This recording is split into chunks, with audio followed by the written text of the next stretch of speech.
Hello， 大家好，我是正正。再不出一期 SCP 就要被你们催死了。今天就给大家讲一个永远在产卵的怪物。这个怪物看着就像一只扒光了羽毛的鸡，有着非常丰满的下半身，而且感觉它这一辈子只在做一件事情，那就是产卵了。它就是本期我们要说的 SCP-3199。看之前别忘记点赞、收藏、加分享哦。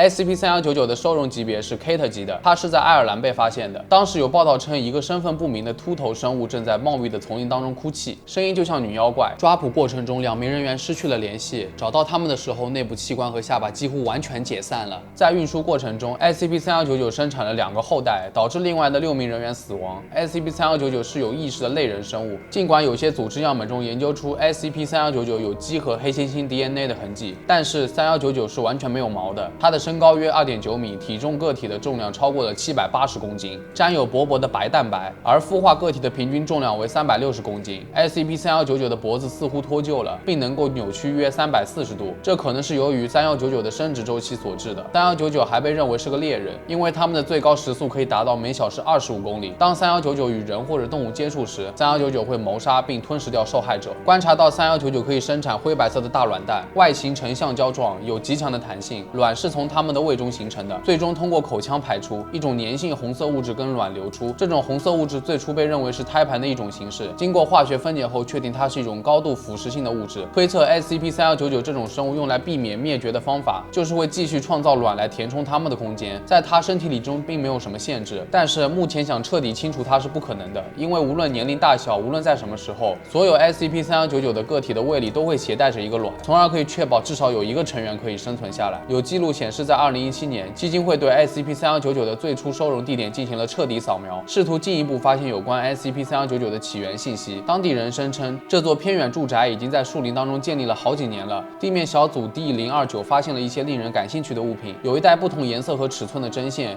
有大约13只鸡的尸体，在腹部、颈部和大腿上都有精确的切口，其中6具尸体已经发现被咬开了，可以看见人类的牙齿印。还有几个容器，包括水壶和塑料盒，里面盛有未知的深棕色糊状物。这种物质在有氧气的环境下会变得粘稠和坚硬。还发现有2根鸡毛笔和一个 A5 笔记本，笔记本里包含了24页用黑色墨水笔写的标准纸张，其中有19页上都画了各种 SCP-3199 的方形图案，画风粗糙，类似于儿童插画。在其余的5页纸上，详细记录了没有署名的日记，但发现所写的大部分内容都难以辨别，特别是1973年6月的摘录。原文如下：如果你正在读这篇文章，那么真的太幸运了，还有100多万个小时将会发生有趣的事情，出色的基因将催生下一个新时代。在这里不需要水和食物，我们将制造更多的东西，一切为了更好的未来。我真的没有太多的时间了，这就是为什么我很羡慕你，有很多时间。时间将是永恒的事物，死亡也是新生，新的生命将带来新的微笑。从现在开始，新生活将沦为生活的一部分。最后一页有几个墨字，但是还是能看得出13个大小各异的生命字样和2个这是你想要的吗的字眼。基金会还对 SCP-3199 的卵进行了3组实验。实验 A 是把卵样本暴露在强热量下，先将受试者转移到安全收容所，电池的内部温度以7度每分钟的平均速率逐渐升高。大约9分钟之后，卵剧烈破裂并孵化，现场人员迅速做出反应，重新收容了新生婴儿。但是过高的内部温度影响了年轻个体的正常生长，仅用了40秒就能达到青春期。结果青春期的个体又产生了2个另外的 SCP-3199 的个体。现场人员又迅速将这3个个体收容。从这之后，基金会禁止再对 SCP-3199 卵进行了高温测试，而实验 B 是用液氮浴大法，首先将一个 SCP-3199 的卵样本完全浸没在液氮当中，